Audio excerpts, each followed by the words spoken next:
You're training for your first half marathon, and you need a running watch that tracks your progress without making you feel like you're learning a new language. You've narrowed it down to 2 Garmin Forerunners, but one is 4 years older and $40 cheaper. The other has a color touchscreen and newer features, and you're stuck wondering if those upgrades actually matter for someone who just wants to run better. We're comparing the Garmin Forerunner 55 against the Forerunner 165. Same brand, same core purpose, different generations. By the end of this, you'll know which one delivers the training you need and which one is just selling you features you'll never use.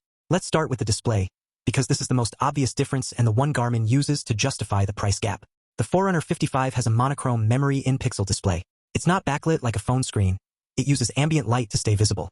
In bright sunlight, it's actually easier to read than the 165. In darkness, you press a button and a backlight kicks in. The screen is functional, clear, and gets the job done without trying to be pretty. The Forerunner 165 has a color AMOLED touchscreen. Vibrant, bright, easy to read in any lighting condition. It looks like a modern smartwatch instead of a fitness tracker from 2010. You can swipe through menus, tap to select options, and the colors make data easier to distinguish at a glance. If you're checking your heart rate zones mid-run, seeing them in color-coded charts is genuinely more useful than staring at black and white numbers. But here's the trade-off. That AMOLED screen drains the battery faster. The 55 gives you up to 2 weeks of battery life in smartwatch mode and up to 20 hours in GPS mode.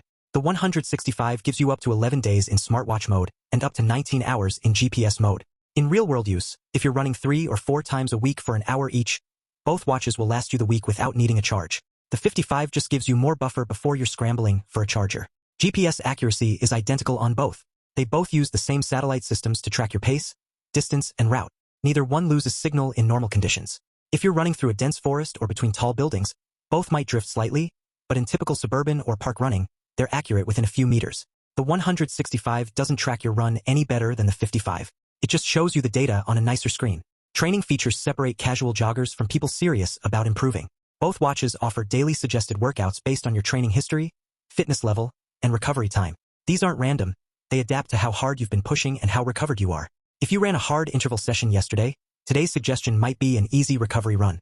The 55 delivers this feature just as well as the 165. The 165 adds race-adaptive training plans through Garmin Coach. These are structured programs that adjust based on your performance during workouts.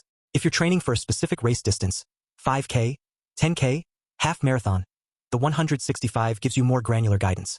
The 55 has Pace Pro, which offers GPS-based pace guidance for a selected course or distance on race day, but it doesn't adapt your training plan over weeks the way the 165 does. Here's the practical difference. If you're running consistently but not training for a specific event, the 55's daily suggested workouts are enough. If you're targeting a race and want a structured plan that holds you accountable, the 165's adaptive training is worth having. Neither watch forces you to follow the plans, but the 165 makes structured training easier to stick with.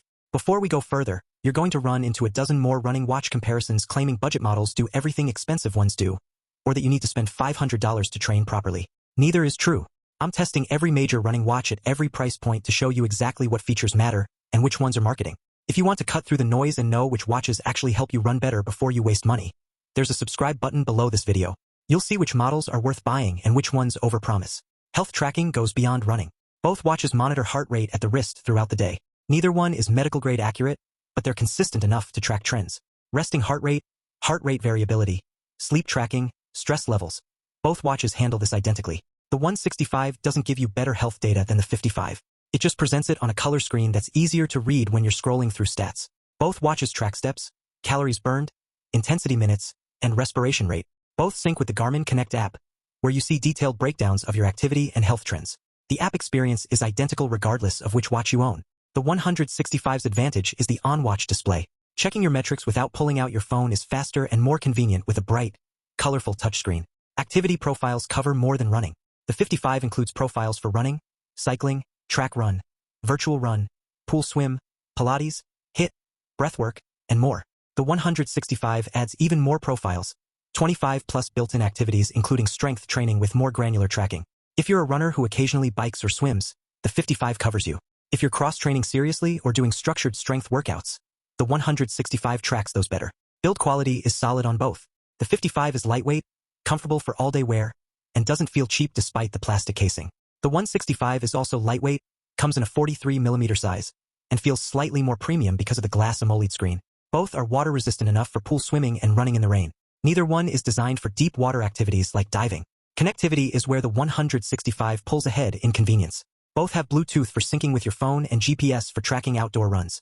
The 165 adds Garmin Pay, so you can leave your wallet at home and pay for a coffee after your run by tapping your watch. This isn't essential, but it's genuinely useful if you're running routes that end near cafes or stores. The 55 doesn't have this feature at all. The 165 also includes safety features like incident detection and assistance. If you take a hard fall during a run, the watch can send a message with your live location to emergency contacts. This requires your phone to be paired and in an area with network coverage, but it's a legitimate safety net if you're running alone in unfamiliar areas. The 55 doesn't have incident detection. Customization is identical. Both watches support free watch faces, data fields, apps, and widgets from the Connect IQ store. You can personalize either watch to show the metrics you care about during runs. Band swaps are easy on both if you want to change the look. Let's address what each watch does better. The Forerunner 55 wins on battery life. 2 weeks versus 11 days means less time thinking about charging. It also wins on simplicity. The button-only interface means you're never accidentally triggering something with a swipe or tap mid-run. And at $200, it's $40 cheaper while delivering the core features most runners actually need. Accurate GPS, heart rate tracking, daily suggested workouts, and solid battery life. The Forerunner 165's limitation is that the AMOLED touchscreen, while beautiful, doesn't make you a better runner. It makes data easier to read and the watch more pleasant to interact with, but it doesn't improve the accuracy of your runs or the quality of your training. You're paying extra for convenience and aesthetics, not performance. Here's the verdict. The Garmin Forerunner 165 is the better running watch, and it's the one you should buy if you're serious about structured training. The color AMOLED touchscreen makes interacting with the watch significantly easier. The race adaptive training plans help you prepare for specific events with structured guidance. Garmin Pay and incident detection add real-world convenience and safety. At $240, you're paying $40 more than the Forerunner 55, but you're getting a more complete training tool that's easier to use daily. The Forerunner 55 makes sense if you're a casual runner who doesn't need structured race training and values battery life over a color screen. At $200, it delivers accurate GPS tracking, daily suggested workouts, and solid health monitoring. It's not outdated, it's just focused on essentials. If you run 3 to 5 times a week for fitness and don't care about training plans or contactless payments, the 55 saves you money without sacrificing the core experience. If you're training for a race, want adaptive training plans, or value the convenience of a modern touchscreen and Garmin Pay, get the Forerunner 165. If you want a reliable running watch that tracks your runs accurately and doesn't need charging every week, the Forerunner 55 still works. Links to both are in the description. If this helped you decide, subscribe so you'll know which running watches are actually worth buying when you're ready to upgrade again. Choose the one that fits your training, and stop second-guessing yourself.